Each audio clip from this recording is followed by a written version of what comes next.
പ്രചാരണം താഴെ തട്ടിൽ ഇനിയും സജീവമാകണമെന്ന് കോൺഗ്രസ് നേതാവും തിരുവനന്തപുരത്തെ UDF സ്ഥാനാർത്ഥിയുമായ ശശി തരൂർ. പാർട്ടി പ്രവർത്തകർക്ക് കുറച്ചുകൂടി ഊർജ്ജം വരാനുണ്ട്. കോൺഗ്രസ് പലപ്പോഴും സ്ലോ സ്റ്റാർട്ടറാണ്. ഇനിയുള്ള ദിവസങ്ങളിൽ പ്രചാരണം ഊർജിതമാകുമെന്ന് പ്രതീക്ഷിക്കുന്നുവെന്നും വിജയം കോൺഗ്രസിന് തന്നെയാകുമെന്നും തരൂർ റിപ്പോർട്ടറിനോട് പറഞ്ഞു. എല്ലാവരും ആക്റ്റീവ് ആവുന്നു, പക്ഷേ ചിലവിടെ ആയി കഴിഞ്ഞു, ചിലവിടെ കുറച്ചും കൂടി ഒരു ഊർജ്ജം വരും. ചിലപ്പോൾ നമ്മൾ കോൺഗ്രസ് പാർട്ടിയെക്കുറിച്ച് പറയാറുണ്ട്, നമ്മൾ ഒരു സ്ലോ സ്റ്റാർട്ടറാണ്. പക്ഷേ അവസാനത്തിൽ നമ്മളാണ് മുന്നോട്ട് എത്തുന്നത് റേസിൽ. ചില ഭാഗത്തിൽ നല്ലോണം ജനങ്ങൾ ഇറങ്ങിക്കഴിഞ്ഞിട്ടുണ്ട്, ചില ഭാഗത്തിൽ അങ്ങനെ എല്ലാവരുടെയും ആവശ്യമുള്ള ഇറക്കം ഉണ്ടായിട്ടില്ല എന്ന് കേട്ടിട്ടുണ്ട്. ചിലവിടെ 2-3 വ്യക്തികൾ മാറിയിട്ടുണ്ട്. അത് സ്വാഭാവികമായിട്ട് എല്ലാ തിരഞ്ഞെടുപ്പിനും ആൾക്കാർ അവിടെ ഇവിടെയൊക്കെ മാറുന്ന കാര്യങ്ങളുണ്ടല്ലോ.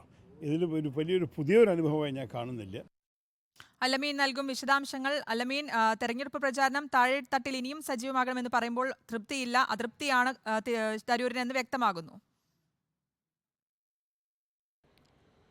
താഴെത്തട്ടിൽ തരൂരിൻ്റെ പ്രചരണം ശക്തമാണോ എന്നുള്ള ചോദ്യത്തിന് പല പാർട്ടി പ്രവർത്തകരും പറയുന്നത് അത്ര കണ്ട് ചലനാത്മകത താഴെത്തട്ടിൽ ഇല്ല എന്നുള്ളതാണ്. കഴിഞ്ഞ തവണ ശശി തരൂർ തന്നെ കഴിഞ്ഞ തവണയും ഈ വിഷയത്തിലൊരു പരാതി പറഞ്ഞിരുന്നു. പ്രാദേശിക തലങ്ങളിൽ വലിയ തരത്തിലൊരു പ്രചരണ പരിപാടികളിലേക്ക് പാർട്ടിയുടെ കീഴ്ഘടകങ്ങൾ ഇറങ്ങുന്നില്ല എന്നുള്ളത്. ഇത്തവണയും ആ പരാതി, അത് കഴിഞ്ഞ തവണ പറഞ്ഞ അത്ര കടുത്ത സ്വരത്തിൽ അല്ലെങ്കിൽ പോലും ആ ഒരു പരാതിയും പരിഭവവും ഇപ്പോഴും ശശി തരൂർ പങ്കുവച്ചിരിക്കുകയാണ്. അദ്ദേഹം പറയുന്നത് പ്രചരണം ആരംഭിച്ചിട്ടുണ്ട്, പ്രവർത്തകർ ഇറങ്ങിയിട്ടുണ്ട്, പക്ഷേ ചിലയിടങ്ങളിൽ കുറച്ചുകൂടി ആക്റ്റീവാകാനുണ്ട്. ഇറങ്ങേണ്ട രീതിയിൽ അല്ലെങ്കിൽ തെരഞ്ഞെടുപ്പിൻ്റെ ആ ഒരു ആവേശം കണക്കിലെടുത്തുകൊണ്ട് രംഗത്തേക്ക് ഇറങ്ങേണ്ട രീതിയിലേക്ക് ഇറങ്ങിയിട്ടില്ല. ഒരുപക്ഷെ ഇനിയുള്ള ദിവസങ്ങളിൽ അങ്ങനെ ഇറങ്ങിയേക്കുമെന്നുള്ള പ്രതീക്ഷ കൂടി അദ്ദേഹം പങ്കുവെക്കുകയാണ്. സ്ലോ സ്റ്റാർട്ടറാണ് കോൺഗ്രസ്. അത് ഒരുപക്ഷെ വരും ദിവസങ്ങളിൽ നിങ്ങൾക്ക് വ്യക്തമാകുമെന്നും അദ്ദേഹം ഒരു മയപ്പെട്ട രൂപത്തിലാണ് പറയുന്നതെങ്കിൽ പോലും കൃത്യമായ പരാതിയും പരിഭവവും അദ്ദേഹത്തിനുണ്ട്. കാരണം പലപ്പോഴും തരൂർ മണ്ഡലത്തിൽ സജീവമല്ല, പാർട്ടി കീഴേ ഘടകങ്ങളുമായി അത്ര വലിയ ബന്ധം അദ്ദേഹം സ്ഥാപിക്കുന്നില്ല. അവർക്ക് ഒരു പെട്ടെന്ന് ചെന്നെത്താവുന്ന തരത്തിലൊരു അക്സസിബിൾ ആയിട്ടുള്ള നേതാവല്ല എന്നൊക്കെ അടക്കമുള്ള പരാതികൾ നേരത്തെ തന്നെ കീഴ്ഘടകങ്ങൾ നേതൃത്വത്തിന് മുന്നിൽ ഉന്നയിച്ചതാണ്. ഒരുപക്ഷെ അതൊക്കെ കൊണ്ട് പല താഴെ ഘടകങ്ങളും വിട്ടുനിൽക്കുന്നുണ്ടോ എന്നുള്ളതും ഒരു സംശയമാണ്.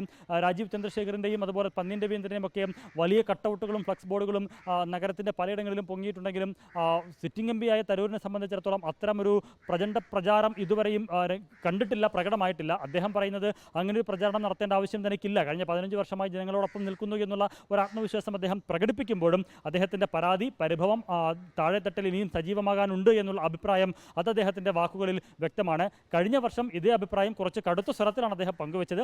ഇത്തവണ കുറച്ച് മയപ്പെട്ട രീതിയിൽ അഭിപ്രായം പറഞ്ഞിരിക്കുന്നു എന്നുള്ളതാണ്. ഏതായാലും താഴെത്തട്ടിൽ വിശദാംശങ്ങൾ നൽകിയത്.